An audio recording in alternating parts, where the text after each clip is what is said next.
আপনারা এখন দেখতেছেন binary zero to hero series, আর আজকের ক্লাসটা হচ্ছে এই সিরিজের প্রথম চ্যাপ্টার। আর আজকের চ্যাপ্টারটা হচ্ছে what is binary option trading, the most important question. ভাই বাইনারি অপশন ট্রেডিং আসলে জিনিসটা কি, আসছে কিভাবে, কারা নিয়ে আসছে, ছোট্ট একটা ক্লাস হবে কিন্তু মোস্ট ইম্পর্টেন্ট একটা ক্লাস হবে। সো সবাই মনোযোগ দিয়ে দেখবেন আর নোট তো অবশ্যই করবেন। আর যখনই ক্লাস করতেছেন সাথে একটা পেপার অ্যান্ড পেন কিন্তু রাখবেন অবশ্যই, যাতে আপনারা লিখতে পারেন।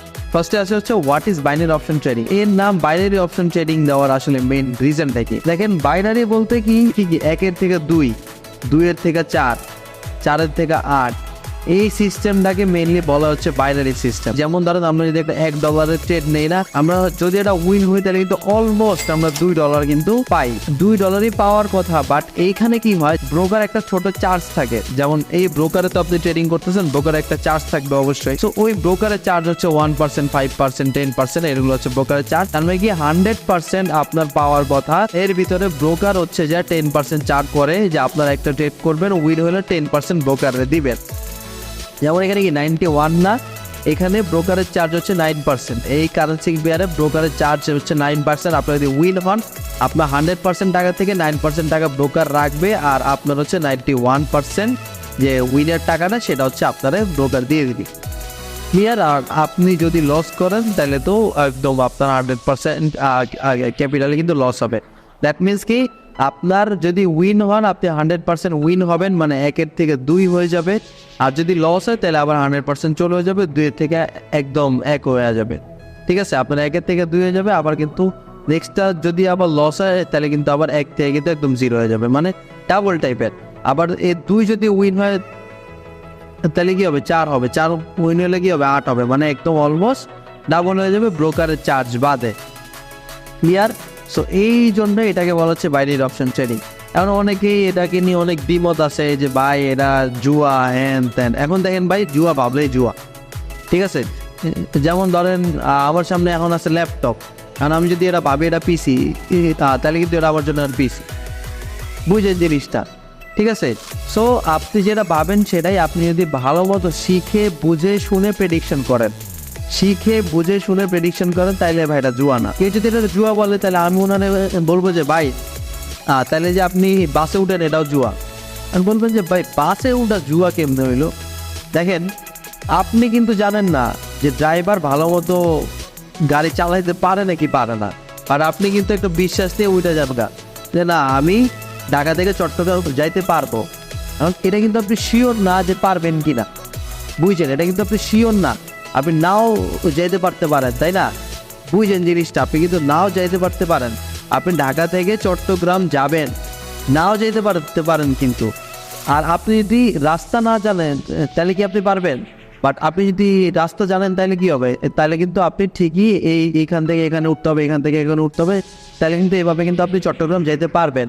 বাট আপনি যদি কিছুই চিনেন না, রাস্তাঘাট কিছুই চিনেন না, আর আপনি বলতেছেন আমি চট্টগ্রাম চলে যাবো, যে কোনো একটা বাসে উঠলে হইলো, এই ক্ষেত্রে এটা জুয়া হবে।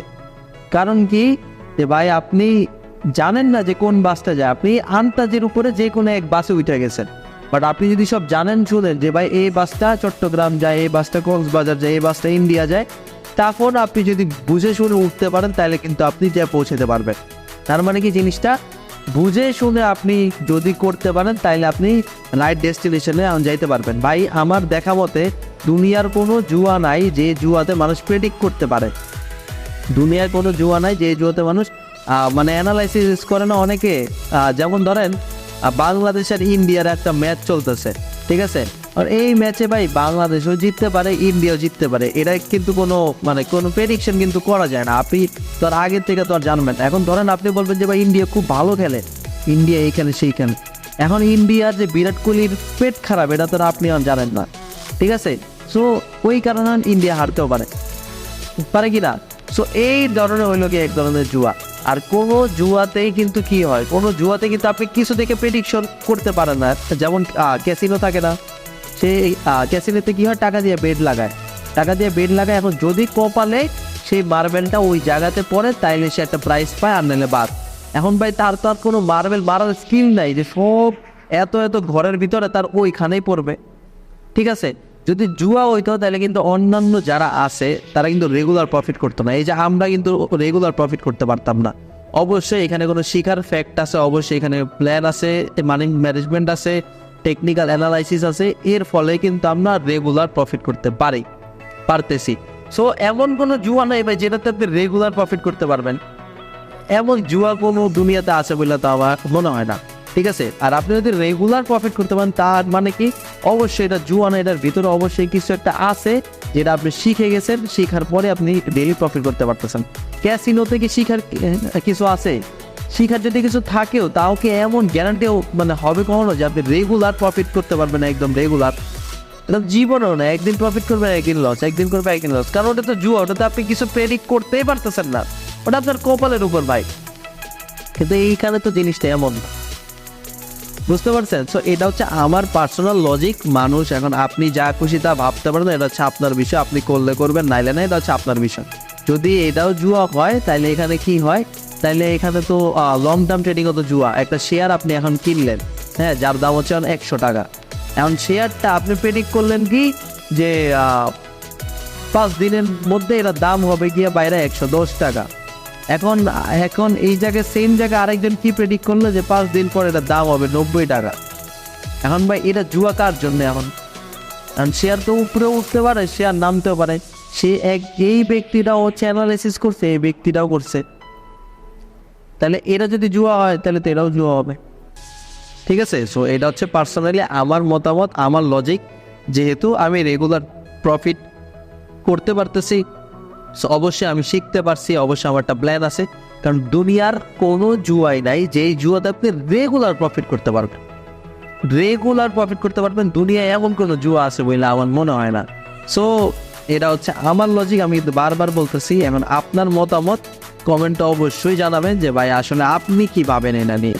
আর বাইরের ট্রেডিং জিনিসটা কি জাস্ট আ প্রেডিকশন, আসলে ট্রেডিং জিনিসটাই প্রেডিকশন, যে আপনি এখন মার্কেটে শেয়ারের দাম, ডলারের দাম, ইউরোর দাম 100 টাকা আছে, এটা আপনি প্রেডিক্ট করলেন, প্রেডিক্ট করতে পারবেন যে এখন থেকে এতক্ষণ পর বা এতদিন পর শেয়ারের দাম বাড়বে অথবা শেয়ারের দাম কমবে। শেয়ার হইতে পারে, ডলার হইতে পারে, গোল্ড হইতে পারে, আদার্স যে কোনো অ্যাসেট হইতে পারে, যে কোনো স্টক হইতে পারে, যা কিছু হইতে পারে, ঠিক আছে। এটাতে বলা হচ্ছে ট্রেডিং। আপনি প্রেডিক্ট করতেছেন যে মার্কেটে এখন কি মুভমেন্টটা আসবে, বুলিশ মুভমেন্ট আসবে নাকি বিয়ারিশ আসবে। এখন পিছনের যত কিছু হয়েছে না হয়েছে সব দেখে প্রেডিক্ট করবেন। আর অনেকে বলতে পারে যে ভাই প্রেডিক্ট করলে তো 100% উইন হয় না।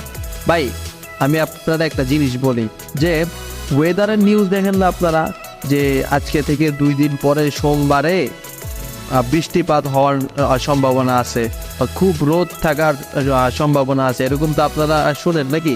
এখন তারা কি বলে, এদের দেখবেন কি 80 to 90% কিন্তু অ্যাকুরেট হয়, আর বাকি অনেক সময় হয় না। এখন তারা কি করে, তারা কি আন্দাজে বলে জুয়ার উপরে? না, তারা কি করে, পিছের যত ডাটা আছে অ্যানালাইসিস করে, যত আবহাওয়া, বর্তমানের কি অবস্থা, আকাশের কি অবস্থা, ওয়েদারের কি অবস্থা, এটা সব দেখে শুনে বিবেচনা করে, মানে কি টেকনিক্যাল অ্যানালাইসিসটা করে তারপরে তারা বলে যে হতে পারে। আর এরপরে কিন্তু 80 to 90% কেসে কিন্তু হয়, একটু আগে পরে হইতে পারে কিন্তু হয়, ঠিক আছে। বাট একদম 100% শিওর না যে এটা হবেই হবে, তাইলে তো সে আল্লাহর থেকে উপরে উঠে গেল, তাই না? যে হবেই হবে ভাই, বৃষ্টি হবে, এরা শিওর ক্লিয়ার। সো সে কি বলে হতে পারে, আর বেশিরভাগ ক্ষেত্রে কিন্তু হয়। সো এই প্রেডিকশনটা আপনার যদি অ্যানালাইসিস ঠিক থাকে পিছনের, তাহলে প্রেডিকশনটা উইন হতে পারে, আর হওয়ার চান্স 80 to 90% কিন্তু শিওর। সো এইটাই হচ্ছে মেইনলি ট্রেডিং। আর ধর্মীয় বিষয়ে ট্রেডিং কীভাবে কি সেগুলো নিয়ে আমি বলতেছি না, আমি জাস্ট আপনারা বললাম যে এটা জুয়া কিনা, বা এটা মানে এটা আমার পয়েন্ট অফ ভিউ থেকে বললাম, বাকিটা হচ্ছে আপনার উপর ডিপেন্ড করে টোটালি, যে আপনি শিখবেন, করবেন নাকি করবেন না। হ্যাঁ, সো এখন আসি হচ্ছে যে ব্রোকারের লাভটা আসলে কিভাবে হয়। ব্রোকার, এই যে আমি তো আপনারা বলছি যে এখানে ধরেন এই যে একটু আগে কি ছিল 91 মনে হয়েছিল, এখন এটা 84-এ ড্রপ করছে, ঠিক আছে। সো এইগুলো হচ্ছে অ্যাসেটের, এখন ব্রোকারেরও অনেক খরচ আছে, মেনটেনের অনেক খরচ আছে, ঠিক আছে। সো এখন এর জন্য কি করতে হয়, এই যে 100% আপনার টাকা হয়ে যাবে ডাবল, বাট এখানে যেহেতু 92% দেখাইতেছে, তার মানে এই যে বাকি যে 8% এরা হচ্ছে ব্রোকারের টাকা, ঠিক আছে। এরা হচ্ছে ব্রোকারের টাকাটা, বাকি যে 8% না, এটা হচ্ছে মেইনলি ব্রোকার হচ্ছে ইনকাম, এটা হচ্ছে মেইনলি ব্রোকারের ইনকাম। বাকি একজন প্রফিট করে, একজন লস করে, 10 জন 100 ডলার করে লস করে, আর একজন একদিনে $1000 প্রফিট করে। সো এইভাবে আর কি মার্কেটে যেসব ব্যক্তিরা ইমপেশেন্স মানে হচ্ছে যাদের ধৈর্য নাই, যাদের কি নাই ধৈর্য নাই, তাদের থেকে যাদের কাছে ধৈর্য আছে সেই সকল ব্যক্তির কাছেই টাকা যায়। 10 জন ব্যক্তির যদি ধৈর্য না থাকে একজন তো থাকবে। সো 10 জন যদি 100 করে লস করে $1000 লস, একজন ব্যক্তি সে $1000 ডেইলি প্রফিট করতেছে, মানে এই টাকাটাই তার কাছে আসতেছে। বেশিরভাগ মানুষ লসই করে, বেশিরভাগ মানুষ কি করে লস করে, বাট যে প্রফিট করে শুরু করে তারা একদম 10-20 জনের লস সে একলা ইনকাম করে। এই জিনিসটা মোস্ট ইম্পর্টেন্ট যে মার্কেটে যাদের ধৈর্য নাই এমন ব্যক্তিদের থেকে যাদের কাছে ধৈর্য আছে তাদের কাছে টাকা ট্রান্সফার হয়। ট্রেডিং এর রুলস এটাই, ট্রেডিং বলেন ইনভেস্টিং বলেন, যাদের ধৈর্য নাই তাদের থেকে যাদের ধৈর্য আছে তাদের টাকা তাদের কাছে কিন্তু ট্রান্সফার হয়। সো এইভাবেই হয়, আর ব্রোকারও মেনলি ইনকাম করে। সো আমি আপনাদের এই ভিডিওতে বললাম যে কীভাবে হচ্ছে বাইনারি অপশন ট্রেডিং কাজ করে। বাইনারি অপশন ট্রেডিং জিনিসটা কি, ট্রেডিং জিনিসটা কি, এটা জুয়া নাকি জুয়া না, আপনি কি দেখবেন, কি ভাববেন, কি বুঝবেন, তাহলে আপনি বুঝবেন যে এটা ভাই জুয়া নাকি জুয়া না। ঠিক আছে। সো তারপর হচ্ছে বললাম যে ব্রোকার কিভাবে আয় করে, কেমনে কি করে। সো এখন থেকে মেন ইম্পর্টেন্ট জিনিসটা হচ্ছে, আমি যদি আপনাদের ভিডিওটা সামারি করে বলি, এখানে শিখার দুইটা মোস্ট ইম্পর্টেন্ট জিনিস আছে। আমি জানি না আপনি বুঝতে পারছেন কিনা, যে এখানে টেকনিক্যাল অ্যানালাইসিস মোস্ট ইম্পর্টেন্ট। আপনি যদি টেকনিক্যাল অ্যানালাইসিস ভালো মতো করতে না পারেন তাহলে কিন্তু এটা আপনার জন্য জুয়া হয়ে যাবে, কারণ আপনি আন্দাজের উপরে ট্রেড করতেছেন। আর আপনার যদি লজিক ঠিক থাকে যে এই কারণে এটা হতে পারে, এই কারণে এটা হতে পারে, অবশ্যই এখানে হতেই পারে, কারণ আপনি কিন্তু 100% শিওর না, কারণ আপনি মার্কেট কিন্তু আপনি চালাইতেছেন না। ঠিক আছে। সো হতে পারে এভাবে করলে আপনি যদি ভালো মতো প্র্যাকটিস করতে পারেন আপনার কিন্তু 80 to 90% অ্যাকুরেসি কিন্তু আশা পড়বে। আর এটাই ট্রেডিং। ওকে। আর কি সেকেন্ড ইম্পর্টেন্ট কথা হচ্ছে কি, এই ট্রেডিংয়ে বা ইনভেস্টিংয়ে যাই হোক না কেন, যেসব ব্যক্তির ধৈর্য নাই তাদের থেকে যাদের কাছে ধৈর্য আছে তাদের কাছে মানি ট্রান্সফার হয়। সো ট্রেডিং থেকে বা ইনভেস্টিং থেকে বা যে কোনো এভাবে এই ক্যাটাগরি যে কোনো কাজ থেকে টাকা ইনকাম করতে হলে অবশ্যই আপনার ভিতরে ধৈর্যের চরম লেভেল থাকতে হবে। ধৈর্য ছাড়া আপনি কখনোই ট্রেডিংয়ে হচ্ছে টিকে থাকতে পারবেন না। সো এই ছিল আজকে ভিডিও। আই হোপ ভিডিওটা আপনাদের খুব ভালো লাগছে, অ্যান্ড আমার চ্যানেলটা কিন্তু অবশ্যই সাবস্ক্রাইব করে রাখবেন যাতে নেক্সট ক্লাসগুলো আপনারা ইজিলি পেয়ে যান। আর প্রত্যেক 3 দিনে একটা করে ক্লাস আমাদের আপলোড হবে, মাঝখানে 2টা দিন গ্যাপ আছে। 2টা দিন বলতে কি প্রায় কিন্তু 3 দিন গ্যাপ থাকে মাঝখানে। সো এই 3 দিন গ্যাপের ভিতরে খুব ভালো মতো প্র্যাকটিস করবেন, নোট করবেন। আমি চাই আপনারা ট্রেডিং থেকে আর লস না করেন, আপনাদের প্রফিট হোক বা না হোক, 1 টাকা প্রফিট হোক, বাট লস যাতে না পায়। কারণ কি আমরা লসটাই কিন্তু সহ্য করতে পারি না। ঠিক আছে। আপনাদের লস হবে না, এটা আমি একদম গ্যারান্টি দিয়ে বলতেছি, যদি আপনারা ভালো মতো শিখতে পারেন। ওকে। সো সামনে আপনাদের জন্য অনেক অ্যাডভান্স কিছু আসতেছে, জাস্ট হচ্ছে বেসিক দিয়ে স্টার্ট করলাম, দ্যাটস ইট। সো দেখা হবে নেক্সট ক্লাসে।